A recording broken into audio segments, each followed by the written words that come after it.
প্রিয় একাদশ এবং দ্বাদশ শ্রেণীর শিক্ষার্থীরা, তোমরা শুভেচ্ছা নিও। আশা করি তোমরা ভালো আছো। আজকে উদ্ভিদ বিজ্ঞান বিষয়ের যে ষষ্ঠ অধ্যায় আছে ব্রাইফাইটা এবং টেরিডোফাইটা, সেই অধ্যায়ের প্রথম ভিডিওটা তোমাদেরকে দেখাচ্ছি। আজকে আমি ব্রায়োফাইটা নিয়ে আলোচনা করব। ব্রায়োফাইটার বৈশিষ্ট্য এবং ব্রায়োফাইটার একটা প্রজাতি রিক্সিয়া তোমাদের বইয়ের মধ্যে আছে, এই প্রজাতিটা নিয়ে আলোচনা করব। প্রথমে আসবো ব্রায়োফাইটার যে বৈশিষ্ট্যগুলো আছে, সেই বৈশিষ্ট্যগুলো আমরা একটু দেখার চেষ্টা করব। এই বৈশিষ্ট্যগুলো থেকে কিন্তু প্রশ্ন আসে তোমাদের একাদশ এবং দ্বাদশ শ্রেণীর যে পরীক্ষা আছে, এবং একাডেমিক পরীক্ষা এবং তোমাদের যে ভর্তি পরীক্ষা হবে মেডিকেল এবং ইউনিভার্সিটিতে যারা ভর্তি পরীক্ষা দিবে, এই বৈশিষ্ট্য থেকেই প্রশ্ন আসবে।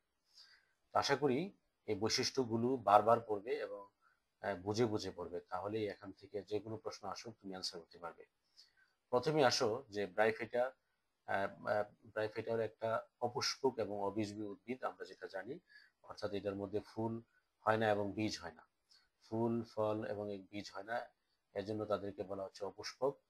এবং এদের দেহ থ্যালয়েড। থ্যালয়েড বলতে আমরা বুঝি যে যাদের মূল কাণ্ড পাতায় বিভক্ত করা যায় না, যেসব উদ্ভিদগুলোকে, সেগুলোকে বলা হয় থ্যালয়েড, অর্থাৎ থ্যালাস জাতীয়। এদের মূল নেই, কাণ্ড নেই এবং কি পাতা নেই। তবে মূলের পরিবর্তে রাইজয়েড আছে। মূলের পরিবর্তে রাইজয়েড আছে, আমরা রাইজয়েডের ছবি দেখাবো একটু পরে। দেহে ভাস্কুলার টিস্যু বা পরিবহন টিস্যু ফলা নেই। মনে রাখতে হবে যে তাদের ভাস্কুলার টিস্যু নেই। এদের দেহটা প্যারেনকাইমা টিস্যু দিয়ে গঠিত। তোমরা যে এখানে একটা রিক্সিয়ার ছবি দেখতে পাচ্ছ, এটার যে প্রস্থচ্ছেদ যদি আমরা করি, আমরা দেখতে পাবো যে প্যারেনকাইমা টিস্যু দিয়ে এদের দেহটা গঠিত। এবং এদের জননাঙ্গ বহুকোষী বন্ধ্যাকোষের আবরণ দিয়ে আবৃত থাকে। মনে রাখতে হবে এদের যে জননাঙ্গ আছে, পুংজননাঙ্গ, স্ত্রী জননাঙ্গ, এটা বহুকোষী এবং বন্ধ্যাকোষের আবরণ দিয়ে আবৃত থাকে। এদের যে স্ত্রী জননাঙ্গ আছে, স্ত্রী জননাঙ্গকে বলা হয় আর্কিগুনিয়াম, এটা খুব ইম্পর্টেন্ট। এবং পুং জননাঙ্গকে বলা হয় অ্যানথেরিডিয়াম, এটাও খুব ইম্পর্টেন্ট। জননাঙ্গের নামগুলো মনে রাখতে হবে। পুং জননাঙ্গকে বলা হচ্ছে আর্কিগুনিয়াম এবং স্ত্রী জননাঙ্গকে বলা হচ্ছে অ্যানথেরিডিয়াম, মনে রাখতে হবে। এদের নিষেকের জন্য, বানানটা নিষেক হবে, নিষেকের জন্য পানির প্রয়োজন। এদের যে নিষেক হয়, এই নিষেকের জন্য পানির প্রয়োজন হয়। এই পানির প্রয়োজন হয় বলে এদেরকে ব্রায়োফাইটাকে উভচর উদ্ভিদ বলা হয়। স্পুরোফাইট গেমেটোফাইটের উপর নির্ভরশীল এবং এদের যে স্পুর হয় এটা হলো হোমোস্পোরাস, অর্থাৎ একই রকমের স্পুর হয়, ভিন্ন রকমের হয় না।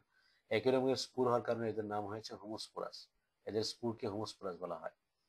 আর এখানে স্পুরোফাইট এবং গেমেটোফাইট, এদের যে মূল দেহটা এটা হলো গেমেটোফাইট, আর এই গেমেটোফাইটের উপর নির্ভর করে কে স্পুরোফাইট। এদের জীবনচক্রে গেমেটোফাইটিক দশা প্রধান এবং স্পুরোফাইটিক দশাটা গৌণ।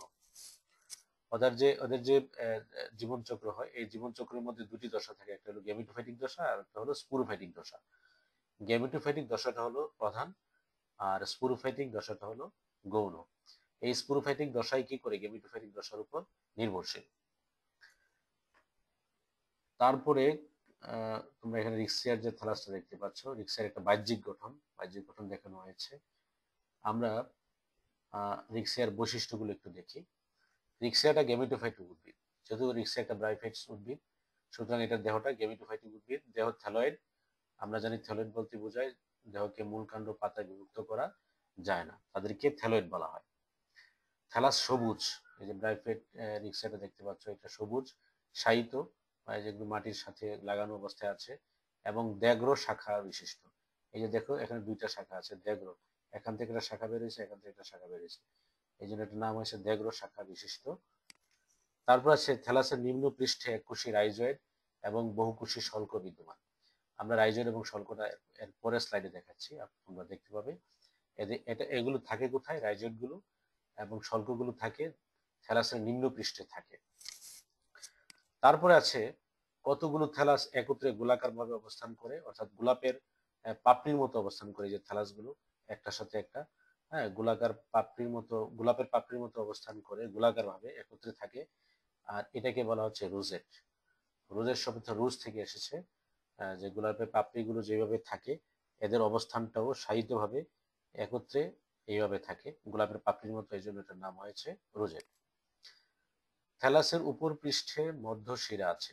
তোমরা এই ছবিটা দেখো, এই যে মধ্যশিরা, এই ছবিটা দেখো, উপরের পৃষ্ঠে কি আছে, মধ্যশিরা আছে, শিরা। প্রতিটি থ্যালাসের শীর্ষে একটি খাঁজ আছে, এবং দেখো প্রত্যেকটা কিন্তু খাঁজে একটা শীর্ষ খাঁজ আছে। এই যে একটা খাঁজ, এখানে একটা খাঁজ, এই যে, তারপরে এখানে একটা খাঁজ আছে। এরকম ভাবে প্রত্যেকটা থ্যালাসে কি আছে, একটা করে শীর্ষ খাঁজ আছে। এটা হলো রিক্সিয়া থ্যালাসের বাহ্যিক গঠনটা তোমরা দেখতে পেলা। এখন তোমাদের একটা বড় প্রশ্ন আসতে পারে এখান থেকে, যে রিক্সিয়া থ্যালাসের যে প্রস্থচ্ছেদ আছে, প্রস্থচ্ছেদ করো, প্রস্থচ্ছেদের চিহ্নিত চিত্র অঙ্কন করো, এই ধরনের প্রশ্ন আসতে পারে। তো আমরা এবার দেখাবো রিক্সিয়ার থ্যালাসের প্রস্থচ্ছেদের চিত্র। এই যে তোমরা দেখতে পাচ্ছ, এটা রিক্সিয়ার থ্যালাসের প্রস্থচ্ছেদ। এই যে নিম্নতকে দেখো তোমরা রাইজয়েড আছে, এককোষী রাইজয়েড, যে পুরা রাইজয়েড হলো একটা কোষী। আর এই যে স্কেল দেখো, বহুকোষী স্কেল বা শল্ক। এই যে এখানে অনেকগুলা কোষের সমন্বিত হয়ে স্কেল গঠন করেছে বা শল্ক গঠন করেছে। আর রাইজয়েডের মধ্যে দুই ধরনের রাইজয়েড হয়েছে, একটা হলো মসৃণ, দেখো এটা একদম মসৃণ, আর একটা হচ্ছে অমসৃণ রাইজয়েড। দুই ধরনের রাইজয়েড আছে। আমরা একটু বর্ণনাগুলো একটু দেখি। রিক্সিয়ার থ্যালাসের প্রস্থচ্ছেদকে তিনটি অঞ্চলে ভাগ করা হয়েছে। তিনটা অঞ্চল কি কি? একদম উপরের যে অঞ্চলটা দেখো, এই যে অঞ্চলটা, এই যে এই অঞ্চলটাকে বলবো আমরা ফটোসিনথেটিক অঞ্চল, এই অঞ্চলটাকে। আর এই অঞ্চলটাকে বলবো আমরা সঞ্চয়ী অঞ্চল, যে যে জায়গাটাকে বলবো আমরা সঞ্চয়ী অঞ্চল। যেমন ফটোসিনথেটিক বা আত্তীকরণ অঞ্চল, এই যে উপরের দিকের অঞ্চলটাকে বলা হচ্ছে ফটোসিনথেটিক অঞ্চল। থ্যালাসের উপরের দিকে ক্লোরোপ্লাস্ট যুক্ত খাড়া কোষের সারি নিয়ে এই অঞ্চল গঠিত। এই যে দেখো খাড়া খাড়া যে সারিগুলো, কোষগুলো আছে, ক্লোরোপ্লাস্ট আছে, ডট ডট গুলো দিয়ে ক্লোরোপ্লাস্টকে বোঝানো হয়েছে। ক্লোরোপ্লাস্ট যুক্ত যে খাড়া সারিগুলো দেখতে পাচ্ছ, এটাকে বলা হয় ফটোসিনথেটিক বা আত্তীকরণ অঞ্চল, এই অঞ্চলগুলো। এই দেখো আত্তীকরণ সূত্র, দুটি আত্তীকরণ সূত্রের মাঝখানে কিন্তু কি আছে, বায়ু ছিদ্র আছে। এবং এই যে আত্তীকরণ সূত্রের যে উপরের অংশ, একদম উপরের অংশ, সেখানে কিন্তু ক্লোরোপ্লাস্ট নেই, এটাকে বলা হচ্ছে ঊর্ধ্বতক। হুম। আর এই এখানে দেখো থ্যালাসের উপরের অংশ অর্থাৎ ফটোসিনথেসিস অঞ্চলে এই এখানে আর্কিওগোনিয়াম দেখা যাচ্ছে। আমরা জানি যে আর্কিওগোনিয়ামকে বলা হচ্ছে কি, স্ত্রী যৌনাঙ্গ। এই স্ত্রী যৌনাঙ্গ একদম ঠিক নিচে ডিম্বাণু আছে। আমরা জানি যে স্ত্রী যৌনাঙ্গে কি থাকে, ডিম্বাণু থাকে। আর এটাকে বলা হচ্ছে বায়ু প্রকোষ্ঠ। এই বায়ু ছিদ্রে যে অংশগুলো দেখতে পাচ্ছ দুটি আত্তীকরণ সূত্রের যে মাঝখানে, এটাকে বলা হচ্ছে বায়ু প্রকোষ্ঠ। তো এই ফটোসিনথেটিক অঞ্চলে কি হয়? এই অঞ্চলে ফটোসিনথেসিস হয়, অর্থাৎ সালোকসংশ্লেষণ প্রক্রিয়ায় এখানে কি হয়, খাদ্য তৈরি হয় এই ফটোসিনথেটিক অঞ্চলে। তারপরে আসো আরেকটা হলো সঞ্চয়ী অঞ্চল। ফটোসিনথেটিক অঞ্চলের নিচে অঞ্চল অবস্থিত। এই অঞ্চলটি বর্ণহীন প্যারেনকাইমা কোষ দ্বারা গঠিত। এই এই যে আমরা যে খাড়াখাড়ি কোষের যে সারিটা দেখলাম, এটার নিচের অংশটাকে আমরা বলবো সঞ্চয়ী অঞ্চল। এই সঞ্চয়ী অঞ্চলটা প্যারেনকাইমা কোষ দ্বারা গঠিত। এই অঞ্চলে কি সঞ্চিত থাকে? এখানে স্টার্চ সঞ্চিত থাকে, অর্থাৎ শ্বেতসার সঞ্চিত থাকে। আমাদের মনে রাখতে হবে যে ফটোসিনথেটিক অঞ্চলের নিচে হলো সঞ্চয়ী অঞ্চল। এখানে কি থাকে? স্টার্চ সঞ্চিত থাকে। এবং এই যে সঞ্চয়ী অঞ্চলের যে কোষগুলো, এগুলো কোষগুলো হলো প্যারেনকাইমা কোষ দ্বারা গঠিত। পরে যে নিম্নত্বক আছে, একদম নিচের যে ত্বকটা দেখতে পাচ্ছ, নিচের এক সারি পর্যন্ত যে ত্বকটা, এটাকে বলা হচ্ছে নিম্নত্বক। নিম্নত্বক থেকে এককোষী রাইজয়েড ও বহুকোষী শল্ক নির্গত হয়। এই যে দেখো, রাইজয়েড গুলো ছিল এককোষী, আর শল্কগুলো হলো বহুকোষী। এখানে তো অনেকগুলো কোষ এখানে বোঝানো হয়েছে, এগুলো অনেকগুলো কোষ দিয়ে বোঝানো হয়েছে। তাহলে শল্ক বা স্কেল গুলো হলো বহুকোষী, আর রাইজয়েড গুলো কি, এককোষী। তাইলে আমরা কি বুঝলাম এখান থেকে? রিক্সিয়া থ্যালাসের প্রস্থচ্ছেদে রিক্সিয়া থ্যালাসটাকে তিনটা অঞ্চলে ভাগ করা হয়েছে। একটা হলো ফটোসিনথেটিক বা আত্তীকরণ অঞ্চল, যেখানে ফটোসিনথেসিসের মাধ্যমে খাদ্য তৈরি হয়।